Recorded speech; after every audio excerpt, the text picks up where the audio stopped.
Hello and welcome back. This lecture covers the essential Excel functions that assist in fixed income analysis.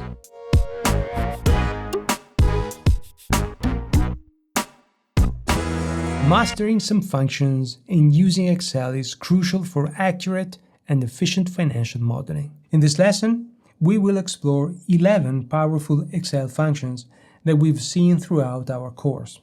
These functions are date, PV, FV, rate, MPV, IRR, XIRR, yield, price, duration, and MDURATION. These functions help you perform critical calculations in fixed income and investment analysis, enabling you to make informed decisions and manage financial risks effectively. So, grab your spreadsheet and let's dive into the basic formulas of Excel for fixed income analysis. The first thing I want to show you is the date function. You heard my recommendation to consider it as well as my reference to Excel's help indication to use it. If you try and insert yields function via the menu provided in the Formulas tab, for example, as I'm demonstrating now, we're prompted to enter the function arguments in the Formula Builder side panel, which is split into two sections.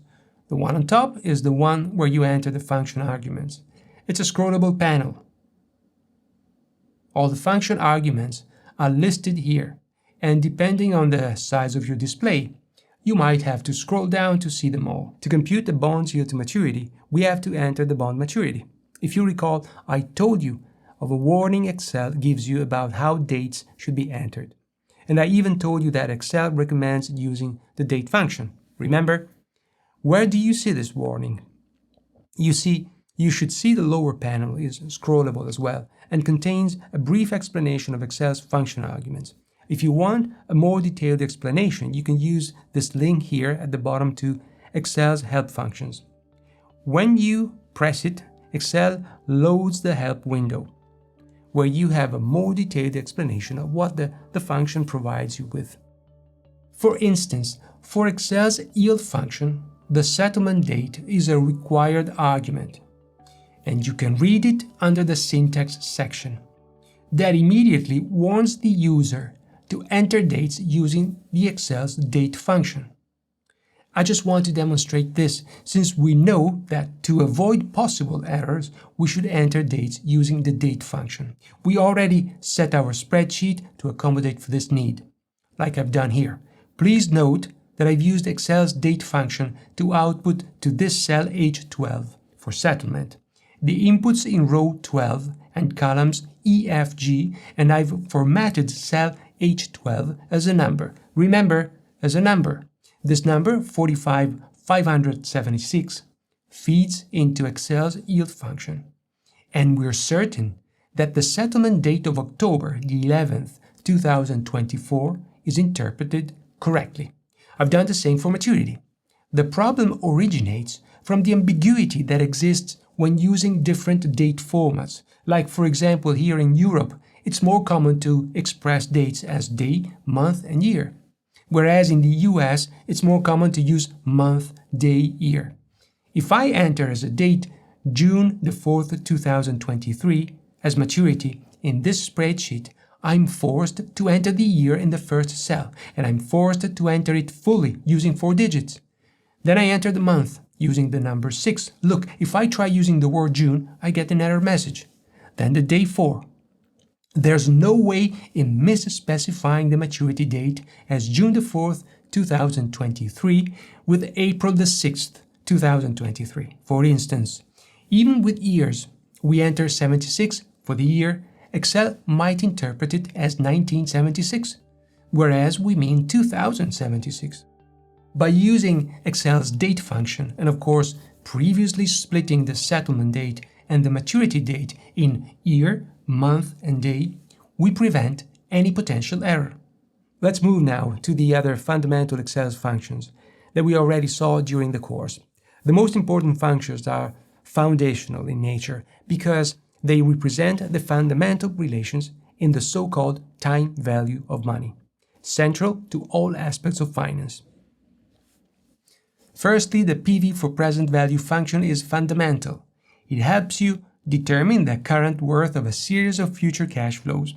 This is essential for evaluating investments, comparing financial products, and making decisions about loans or savings. By knowing the present value, you can assess the true value of money over time, considering the time value of money. Check out the fact that in our Excel sheet, I've put the minus sign to get a positive number. Otherwise, the number you would get is negative. This is the default behavior of Excel. At the bottom of the spreadsheet, you will find two equations that describe what this function does. They're equivalent.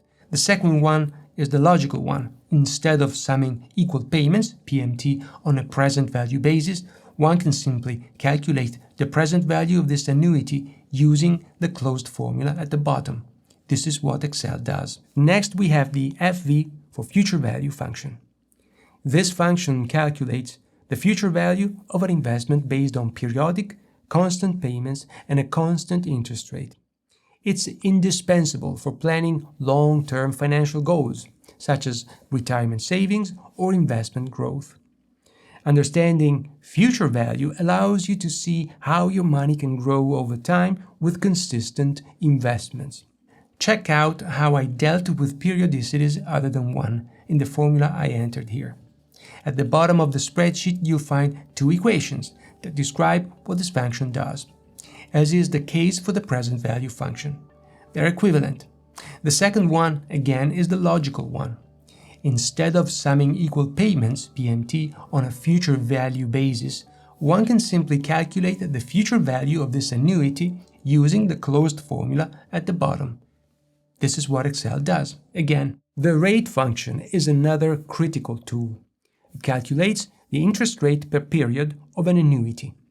This is particularly useful when you know the present value, payment, and number of periods, but need to find the rate.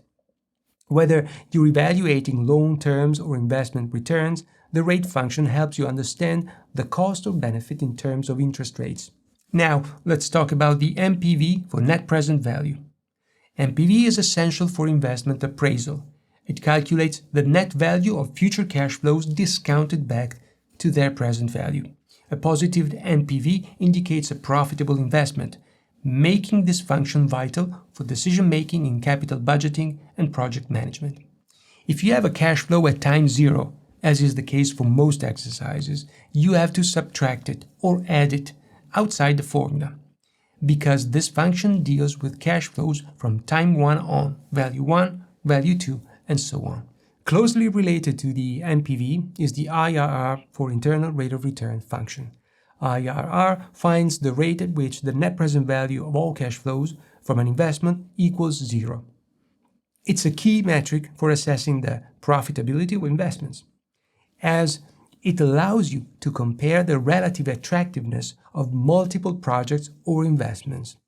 As we've already noted during our lessons, the yield to maturity is found as a periodic internal rate of return, which is multiplied then by the number of periods in a year to express it on a bond equivalent basis.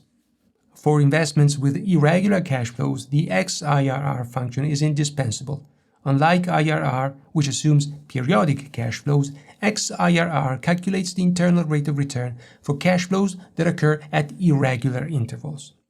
This is particularly useful for real estate transactions, venture capital investments, and other scenarios where cash flows are not regular. The internal rate of return in this function is an effective annual rate. It's not a bond equivalent yield. We covered this topic in one of the previous lessons. The yield function calculates the yield to maturity on a security that pays periodic interest. You learned during the course that understanding yield to maturity is essential for bond investors to evaluate the return on investment, taking into account the bond's price, coupon rate, and time to maturity. The equation at the bottom of the spreadsheet demonstrates that, given the price of the bond, Excel's function returns the yield to maturity R that equates it. The price to be supplied is the flat price. Excel then computes the accrued interest, adds it to the flat price, and with the full price solves the equation.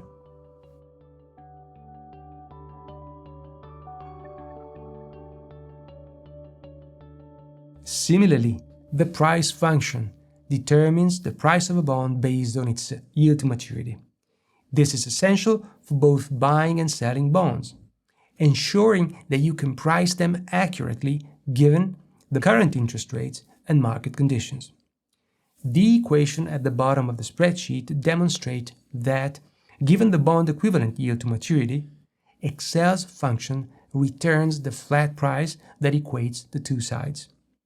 Given the bond equivalent yield to maturity, XIRR then calculated the full price of the bond and then subtracts the accrued interest and returns the flat price. Macaulay's duration is the weighted average time to receive the bond cash flows, balancing price and reinvestment risks.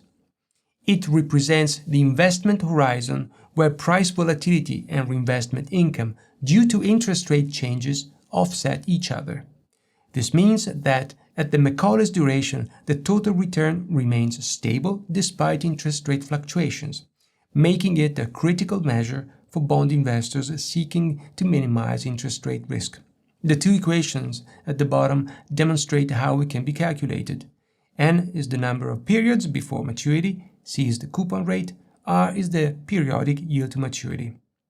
Lowercase t over uppercase T is the time since the last coupon. P is obviously the full price of the bond, whilst CF stands for cash flow and is the generic term for the coupons and the face value at maturity.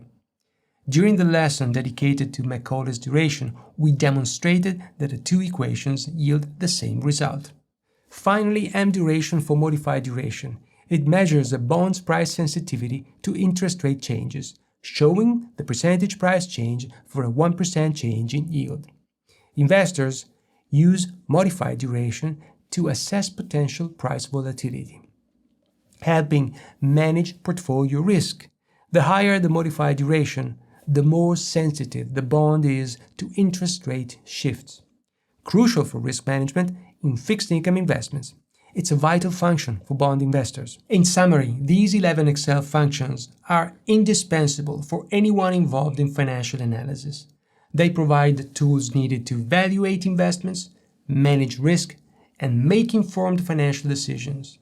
By mastering these functions, you will enhance your analytical capabilities and be better prepared to tackle the complexities of financial markets. I hope this overview of Excel's most important functions for fixed income analysis has been helpful. Keep exploring these functions and incorporating them into your financial analysis toolkit.